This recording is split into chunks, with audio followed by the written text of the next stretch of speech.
तो गाइज़ आज मैं करवाने वाली हूँ आप लोगों को अपना रूम टूर और ये रूम टूर किसका है वो भी मैं आप लोगों को बताऊँगी। तो बहुत ही ज़बरदस्त ये रूम टूर है और इसका जो फर्निश है वो बहुत ही स्पेशल और बहुत ही ज़बरदस्त बना हुआ है कि आप हर चीज़ अपनी यहाँ कैरी कर सकते हो, रख सकते हो। स्टोरेज बहुत बड़ा है। तो जी अस्सलाम वालेकुम my YouTube family, welcome back to my YouTube channel. तो जी उम्मीद करती हूँ आप सब लोग खैरियत से होंगे। तो जी अल्लाह के फ़ज़ल व करम से मैं भी खैरियत से हूँ। तो गाइज़ आज का व्लॉग स्टार्ट किया है मैंने दोपहर से और दोपहर यानी कि एक सुबह था ही और पर मैंने जो रूटीन स्टार्ट की है वो दोपहर से की है। तो रात हमारे यहाँ चली थी आंधी और आंधी बहुत ही तेज़ थी और आंधी नहीं कहेंगे, हवा थी पर वो बहुत ही तेज़ थी जिसकी वज़ह से सारा घर मट्टी-मट्टी हो गया है। जबकि रात ही मैंने सफाई की थी पर अब सुबह उठी हूँ तो दोबारा देखा है कि वही मट्टी-मट्टी सारी पैरों में आ रही है और एक फर्श के ऊपर एक अजीब-सी लेयर बनी हुई है, जैसे कि आप लोगों को पता है टाइलों के ऊपर कुछ ज़्यादा ही नज़र आती है।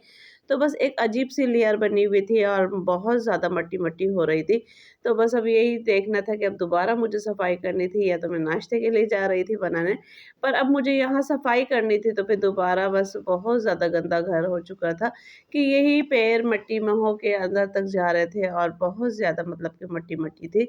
तो बस मैंने कहा चले मैं आप लोगों के साथ शेयर करती हूँ क्योंकि सफाई करो और सफाई करने के बाद सारा फिर मट्टी हो जाता है, आंधी चलती है या हवा तेज़ चलती है तो फिर सारा मट्टी हो जाता है घर।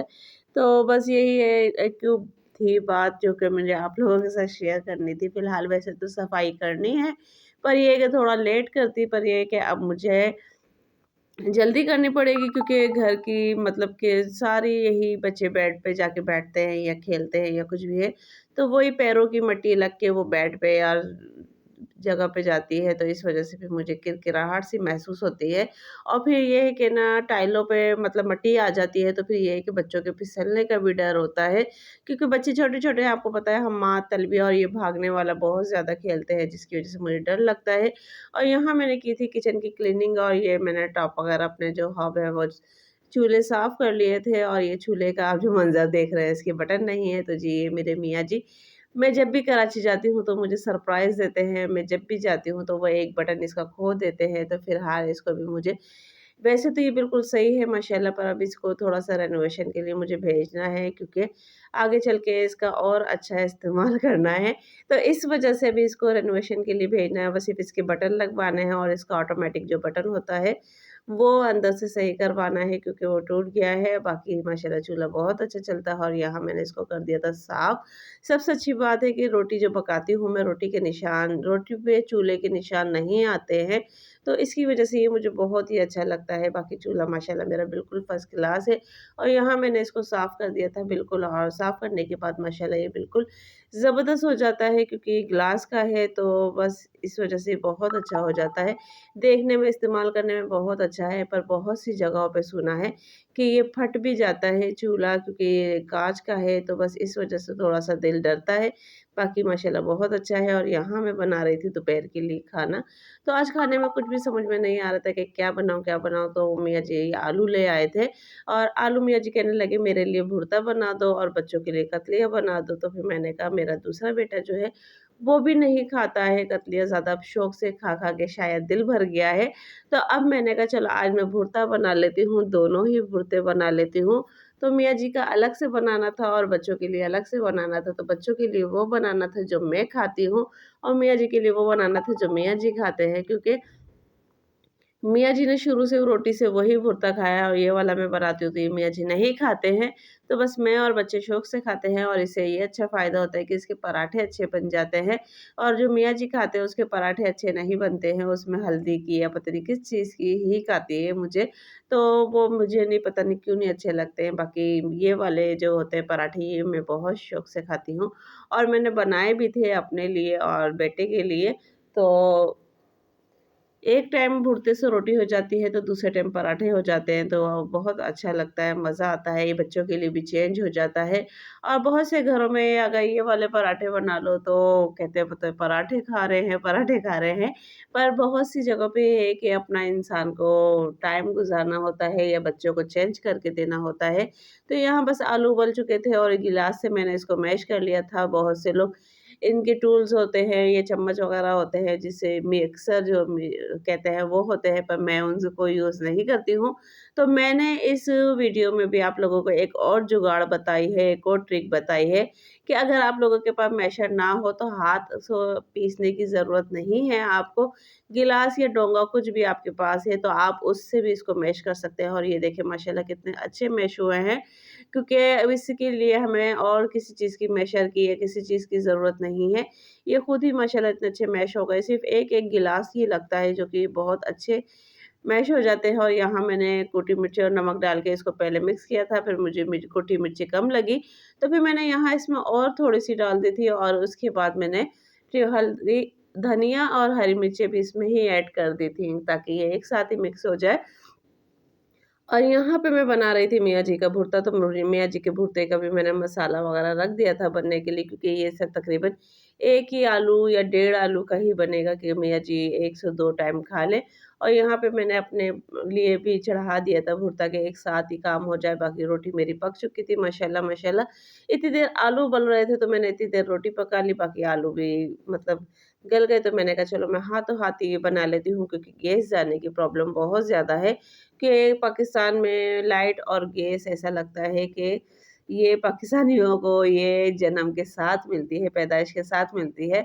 तो फ़िलहाल ये हमारे वतन की आज़ादी के साथ भी हमें मिली है लाइट और गैस की प्रॉब्लम जो भी है। तो फ़िलहाल अब यहाँ पे मैंने प्याज़ को भी लाइट ब्राउन कर लिया था, और उसके बाद मैंने इसमें ये जो भी भुर्ता था वो मिक्स कर लिया। मिक्स करने के बाद इसको अब अच्छी तरीके से मैं भूनूँगी। और मैं ऑयल वैसे कम रखती हूँ इसमें, क्योंकि मुझे पराठे बनाने होते हैं, तो फिर वो पराठों में भी फिर ऑयल-ऑयल आ जाता है, तो इस तरीके से पराठों में ऑयल नहीं आता, तो बहुत कम हद तक मैं ऑयल रखती हूँ, ज़्यादा ऑयल नहीं होता है मेरे खानों में। मैंने पहले भी आप लोगों को बताया है कि मैं ज़्यादा ऑयल नहीं रखती हूँ। बाकी यहाँ मियाँ जी के भी जो भुर्ते में मैंने आलू डाल दिए थे, और अब इसको तकरीबन पानी डाल के मैं थोड़ी देर पकाऊँगी जब तक इसमें थिकनेस ना आ जाए। ये मैंने पहले भी अपनी रेसिपी में आप लोगों को बताया है। और आज फिर मैंने कहा चलो दोनों भुर्ते बन रहे हैं तो दोनों भुर्तों का डिफ़रेंस आप लोगों को दिखाती हूँ कि दोनों भुर्तों के डिफ़रेंस में क्या-क्या होता है। तो जी, ये मैं मसाला वैसे बनाती हूँ और उसका मैं मसाला भून के बनाती हूँ, और दही भी उसमें ऐड होती है। इसमें दही वग़ैरह कुछ ऐड नहीं होती, बाकी आप लोगों की मर्ज़ी है कि आप लोग इसमें साबूदाना ऐड कर लो या फिर टमाटर भी ऐड कर लो, या आप लोगों की अपनी मर्ज़ी है। पर मैं साबूदाना और टमाटर ऐड नहीं करती हूँ, मैं सिर्फ़ इस तरीके से हल्का-फुल्का नॉर्मल सा बनाती हूँ। और यहाँ मुझे हल्का-सा ऑयल फिर भी कम लगा था, क्योंकि नीचे भुर्ता लग रहा था, तो फिर मैंने इसके अंदर और ज़्यादा मतलब कि थोड़ा-सा ऑयल डाल दिया था। और यहाँ आ गई थी हमें स्कूल की याद, तो मियाँ जी सब्ज़ी लाए थे, तो सब्ज़ी के साथ ये केरी आ गई थी। तो बस स्कूल की याद आ गई थी, तो मैंने कहा चलो जब चीज़ आ ही गई है, तो स्कूल का ज़माना भी याद कर लेते हैं। और क्योंकि बहुत सी यादें होती हैं बचपन की और स्कूलों की, तो बस ये भी एक उन यादों में से एक ही याद है कि जब ब्रेक में इस तरीके से केरी मिलती थी, और इसको बहुत से लोग कच्ची अम्बी कहते हैं, बहुत से करी अम्बी कहते हैं। तो जो जिस जिसकी लैंग्वेज है वो उस हिसाब से इनको पुकारता है, इनको याद करता है। तो फ़िलहाल कराची में ज़्यादातर केरी ही कहा जाता है, तो हम भी केरी कहते हैं, बाकी कराची से बाहर इसको कच्ची अम्बी ही कहा जाता है। तो बस अब मैंने कहा चलो आओ आओ हम भी एन्जॉय करते हैं, स्कूल का ज़माना याद करते हैं। तो यहाँ पे मैंने कैरी को धो के और उसको अच्छी तरीके से छिलके रिमूव करके उसके मैंने गुठली वग़ैरह निकाल के इस तरीके से लंबी-लंबी इसकी स्लाइस की, और स्लाइस करने के बाद इसको किस तरीके से क्या चीज़ ऐड करके खाया वो भी आप लोगों को दिखाऊँगी, क्योंकि बहुत ही मज़ा आया था। इससे पहले भी मैंने एक दिन और बनाई थी, तो तब वो थोड़ी छोटी-छोटी आई थी, आज माशाल्लाह बहुत बड़ी-बड़ी आई हैं। और यहाँ पे आप देख रहे हैं अभी वॉइस ओवर करते हुए भी मेरे मुँह में पानी आ रहा है, वरना मैं खट्टी चीज़ें अब मैंने बहुत कम कर दी हैं, खानी मैं नहीं खाती हूँ। तो अब यहाँ मैंने इस पे ऐड किया है चाट मसाला, और चाट मसाला भी भर के जब हम स्कूल में लेते थे, तो हम यही कहते थे कि चाट मसाला ज़्यादा और मसाला तेज़ करो, मसाला तेज़ करो। तो आज वही दिन याद आ रहा था मुझे, और बस एन्जॉय हो रहा था हमारा। तो आप लोग भी एन्जॉय कीजिएगा। और बाकी यहाँ सफाई वगैरह भी मेरी हो गई थी घर की, और बस सफाई वगैरह करके अब मैं आज आप लोगों को दिखाने वाली हूँ रूम टूर, और रूम टूर किसका है ये भी आप लोगों के साथ शेयर करूँगी। तो रूम टूर जो है, ये जो फर्नीचर है इसको हमने फुल ऑर्डर पे बनवाया था, और बहुत ही ज़बरदस्त बना हुआ था। कि बच्चों के लिए ये हमने रूम बनवाया था और ये इसके अंदर डबल बेड स्टोरेज है कि आप फोल्डिंग बेड है इसके अंदर। मैंने पहले भी अपने दूसरे रूम का आप लोगों को बेड दिखाया था, तो वो भी फोल्डिंग बेड था और ये भी फोल्डिंग बेड है कि ऊपर भी बच्चे सो जाते हैं और नीचे का वाला बेड जो है इस पे हमने मैट्रेस बिछाया हुआ है और नीचे भी बच्चे सो जाते हैं। अगर आप लोग मैट्रेस ना बिछाओ तो आप लोग इसके अंदर अपना सामान भी रख सकते हो, पर हमें बच्चों के लिए ज़रूरत थी, तो इसलिए हमने इसको मतलब बेड बनाया है और इसके बाद इसको इस तरीके से हम रात में सुबह बंद कर देते हैं, रात में खोल देते हैं, क्योंकि इसमें ये है कि बच्चे आराम से माशाल्लाह 2 बच्चे ऊपर सो जाते हैं, 2 से 3 और 2 बच्चे नीचे सो जाते हैं, तो आराम से इनका मतलब गुज़ारा हो जाता है। और इसके पीछे बेड के पीछे ही माशाल्लाह इतनी अच्छी स्टोरेज बनी हुई है कि आप 4 से 6 से 8 कंबल जो होते हैं वो आप इस स्टोरेज के अंदर रख सकते हो और बहुत ही ज़बरदस्त ये स्टोरेज बनी हुई है। ये बाकायदा हमने खुद डिज़ाइन किया था और ये स्टोरेज जो आपको मैं दिखा रही हूँ ये इतनी बड़ी है कि इसके अंदर 8 से 10 कंबल आराम से आ सकते हैं, लिहाफ़ आ सकते हैं और बाकी मेरे बिस्तरे वग़ैरह भी यहीं होते हैं। तो बस वो सब इसके अंदर मैं रख देती हूँ, तो फिर पता नहीं चलता ये बिस्तरे हमारे कहाँ गए, कहाँ नहीं गए।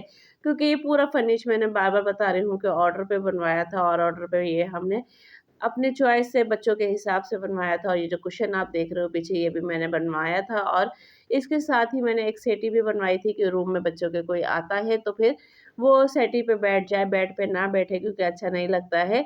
तो बस इस वज़ह से फिर ये मैंने पूरा सेटअप बनवाया था और स्टोरेज बनवाई थी, इसके साथ बेड बनवाया था, बेड जॉइंट है, नीचे फोल्डिंग बेड है और उसके बाद इस रूम में पूरी मतलब बच्चों के लिए जो कबर्ड्स हैं वो बनवाए गए थे और उसके बाद यहाँ टीवी कॉर्नर भी बनवाया गया था इस रूम में।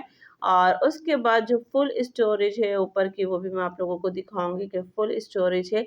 यानी बच्चों का कोई भी सामान हो वो इस रूम से बाहर नहीं जाएगा। हैंगिंग अलमारी भी है, इसके अंदर स्टोरेज अलमारी भी है, इसके अंदर कबर्ड्स जो जो कहते हैं और मतलब कि हर तरीके के कपड़े इसमें रख सकते हैं। और ये देखें स्टोरेज माशाल्लाह इतनी बड़ी है कि आप दुनिया का सामान यहाँ तक कि एक बेटी का जहेज़ भी जो होता है वो यहाँ जमा कर सकते हो, क्योंकि माशाल्लाह बहुत बड़ी स्टोरेज है। ये देखिए ये फुल कमरे में मैंने बनवाई हुई है, तो ये मैंने बच्चों के लिए बनवाई थी और ये थी मेरी आज की वीडियो जो कि मैं आप लोगों के साथ शेयर कर रही थी।